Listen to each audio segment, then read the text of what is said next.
Hello everyone, welcome back. This is my second time filming this video because I currently suffer from hay fever. So in the last video I filmed, I basically went like every second. Literally, I was talking and I was finishing a sentence, I just go. So we'll attempt this again. I still have hay fever. I don't know what exactly I'm expecting to go differently in this video, but I'm going to try nonetheless. So this video is going to be a book haul of every book I bought this year. I feel like I'm missing a book, but I have no idea what it is. So we're just going to pretend that these are all of the books I bought. These are 16 books if I'm not mistaken, and so I'm just going to take you through them. Considering the fact that I have only read 10 books this year, this might seem like an excessive amount of books to have bought. However, I'm very excited for all of these. So it's self-care, okay? These are in no particular order, I think. So I'm just going to get started with whatever is first on my stack. First off, I have a complete bind-up of the Pippi Longstocking novels. The full novels include 3 novels. The German names of those are, let me check. Pippi Langstrumpf geht an Bord, and Pippi Langstrumpf in Takatuka-Land. Pippi Longstocking is one of the very few stories that I really associate with my childhood, because I wasn't a big reader as a kid, so I didn't really, I wasn't obsessed with any kind of book series or anything, but I did really love the story of Pippi Longstocking. I watched all of the movies, the TV shows, like multiple of them, and I also have read all of these books, and I had wanted to get myself just a nice children's book, like a nice illustrated children's book. And so every single time I went to the bookstore, I would like pass by the middle grade shelf and, look at all of these beautiful illustrated editions. And I finally picked this one up. It has very cute illustrations, like literally, this is the first page. Isn't that so cute? And so yeah, I've been slowly going through this. I'm on chapter 3 currently, I think. Yeah, and I'm using a piece of toilet paper as a bookmark. So take that as you will. Next up, I have my currently reading, which is A Room with a View by E.M. Forster. This is the Penguin English Library edition, which I really love. And I'm also really loving this book. Like, I'm going to town, okay? I'm on a mission. Yeah, I've never read anything by this author before, and I feel like he's becoming one of my favorite authors, like, as we speak, basically, because I'm just loving this so much. Yeah, I don't really want to say anything else. I'm going to talk more in depth about this in next week's video in my reading month. So if you're interested in my opinion, consider returning for that video, Then I have Northanger Abbey.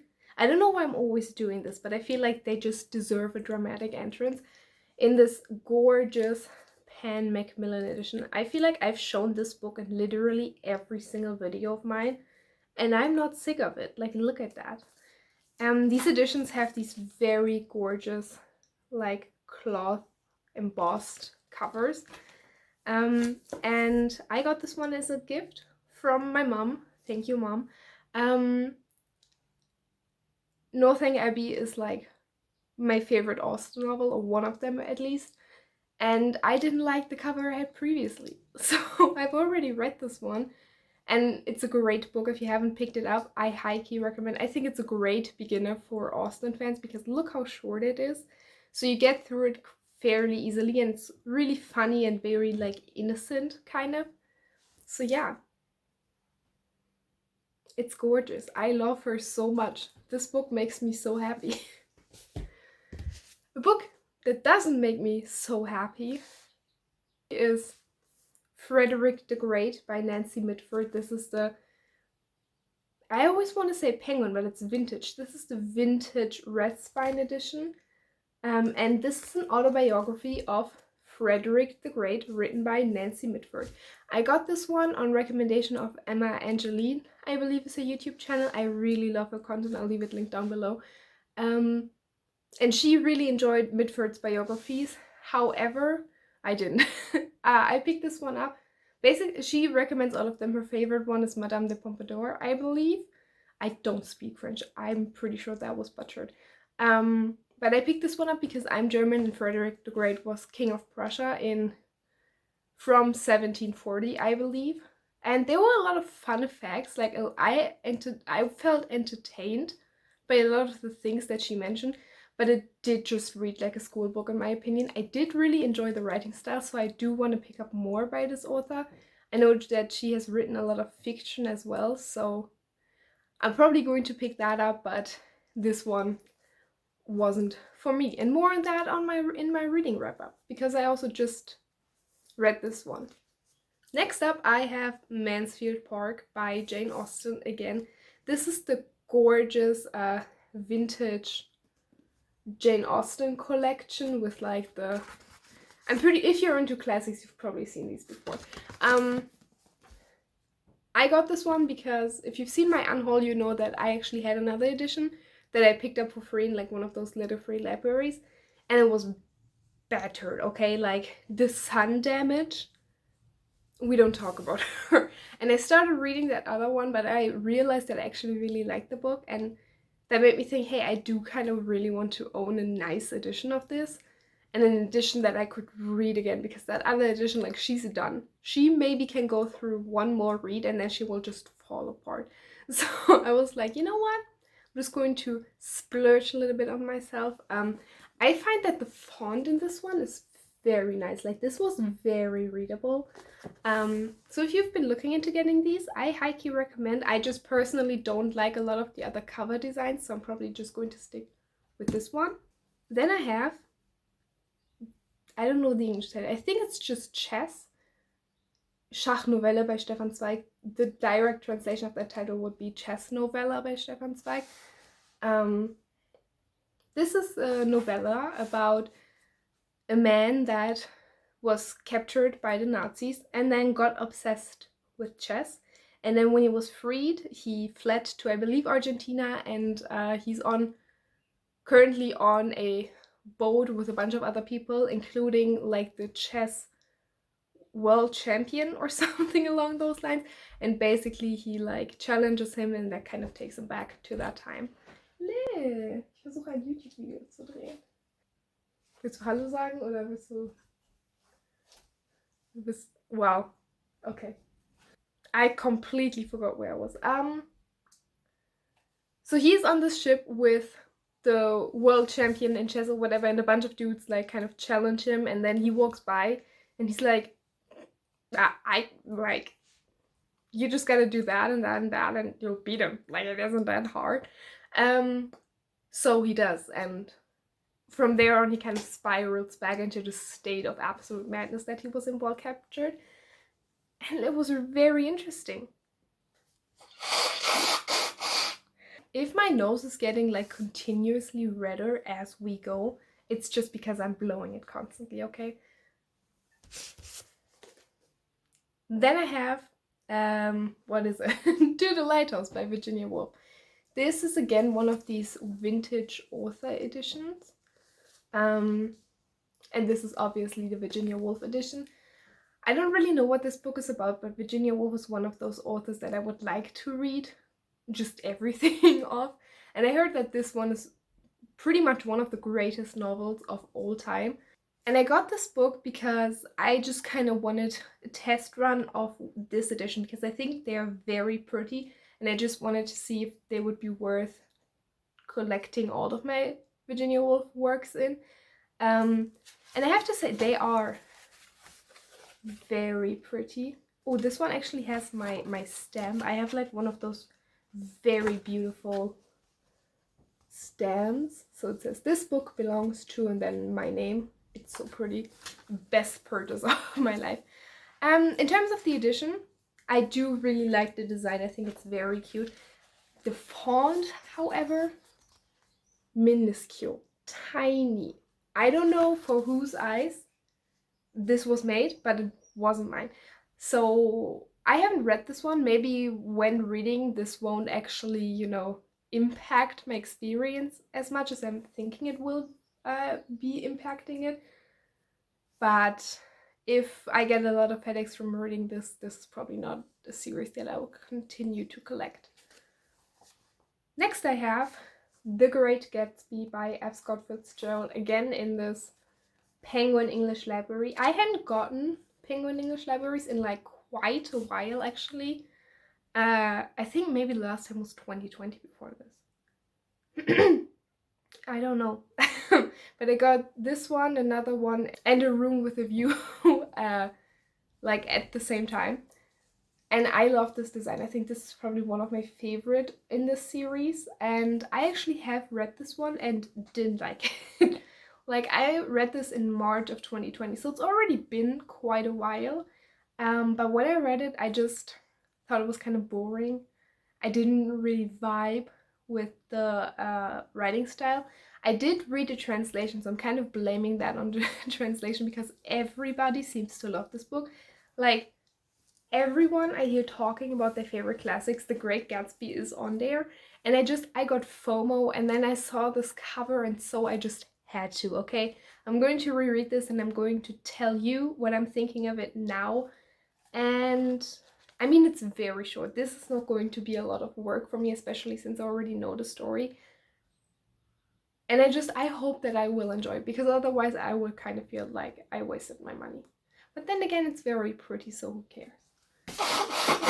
And then the third Penguin English Library that I got with the other two is Sanditon by Jane Austen, which I had wanted to get this edition for such a long time because I just think the design is so pretty. But for some reason this book is so expensive, like especially compared to the other ones. The Penguin English Libraries are usually between like 7 to 10 euros in Germany, but I but I mostly buy mine at like the 7 to 8 euro price point, because the prices are fluctuating and changing constantly, so I can get most of them at that price point. I think this one was 13 euros. For what? It isn't that long. It is a classic. Like, there are no author rights that are protected that, Penguin has to pay for or anything. There's no editing gone into this. Like, they just added the text together. I don't understand why this particular copy is so expensive. But anyway, this one has Sanditon, the Watsons, and Lady Susan. So I believe Sanditon and the Watsons are both unfinished novels, and Lady Susan is like a novella or short story told in letters. I've actually heard great things about Lady Susan, so I might pick that up soon. But I'm just glad that even though I have finished her major novels, I can still, experience new stories by her. And again, I just think it's very pretty. I have a lot of Jane Austen in this video, because here I have Emma in the Wordsworth editions, the hardbacks. I love these. These are so pretty. They're so not durable. Like, the covers, they rub off so easily. I do not recommend traveling with these, but they have very nice font.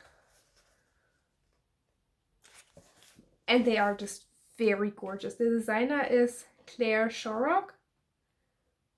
I believe that's how you pronounce it, and I love these.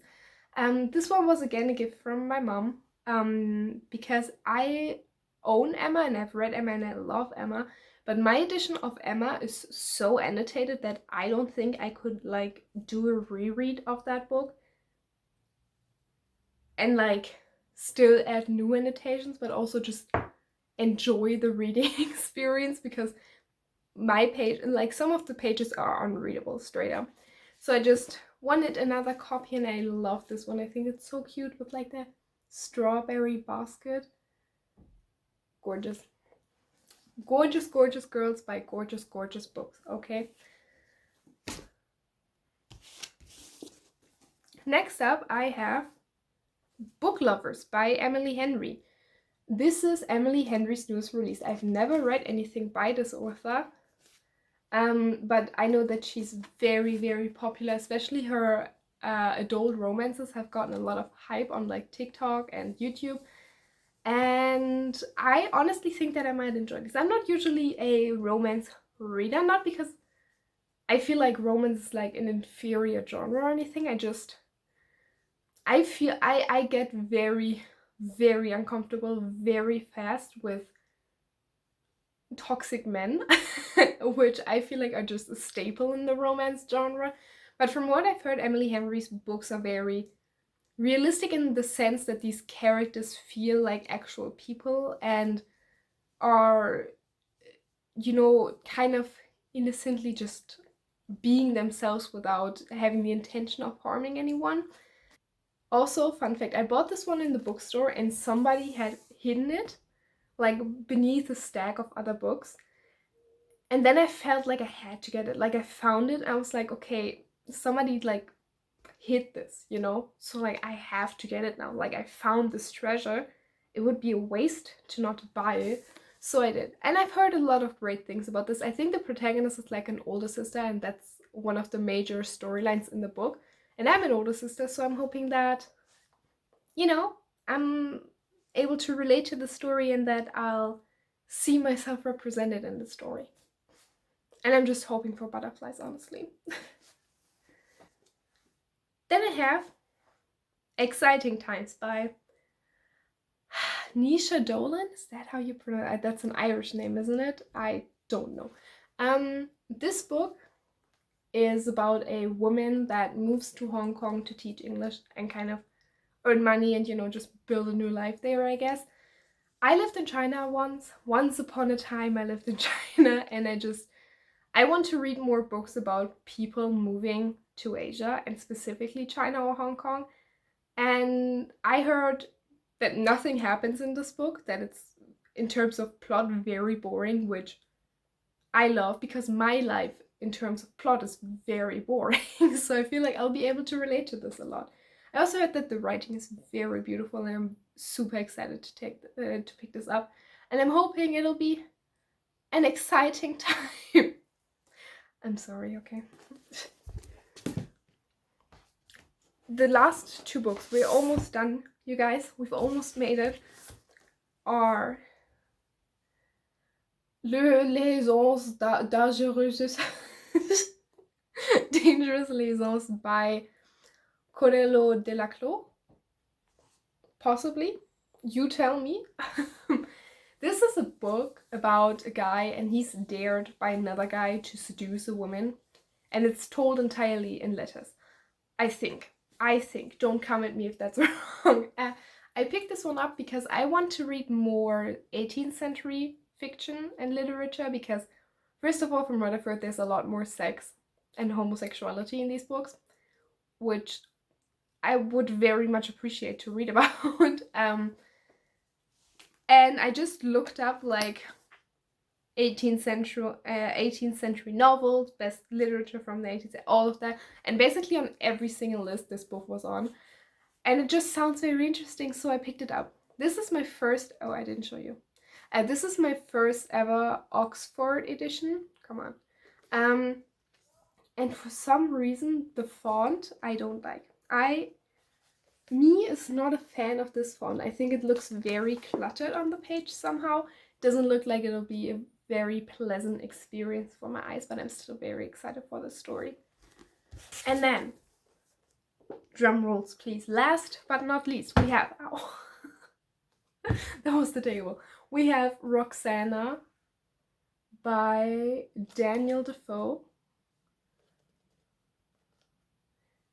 And this one, look how it says new edition. This one has a different font that I actually do enjoy. Like the pages look a lot cleaner. I don't know how well you can see that on camera, but they do look different, I promise. This one I picked up again on recommendation of Emma Angeline. This is basically her favorite book, and it is 18th century, so it was kind of two birds with one stone. And she essentially says that this is just completely unhinged and incredible and fun. It's about a woman, and I think she's a prostitute or something along those lines. And she basically sleeps her way up in society, which I respect. That is a girl boss move. And I'm hoping that this is going to be fun and a little bit feminist and pretty progressive, and that I'll go out of here, you know, just entertained. I'm just hoping for a lot of entertainment. And that was that. That was my book haul. I'm going to do like a video where I show you all of the books that I have read this year eventually.